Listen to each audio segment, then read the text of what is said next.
nagpupulot ng mga basura Oo. para lang kumita. Okay. I-edit ko pa naman ito.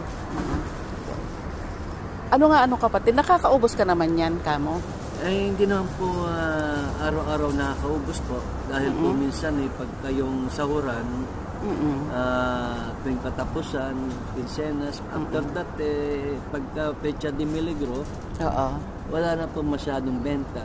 Oo. Kaya ika nga minsan umuwi tayo ng wala. Wala na. Opo. Oo. Swerte na yung makabenta tayo ng 3, 5, ganyan po. Talaga?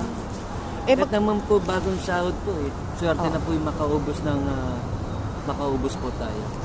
Meron ka, nakaranas ka ba ng yung mga tawag na, yung pa-deliver, ganyan? Opo. May mga number ka naman na sa mga Meron kaibigan? naman po. Marami naman po tayong suki kahit saan po tayo nakakarating. Awa din po ng Diyos. Minsan binibigyan nila din tayo ng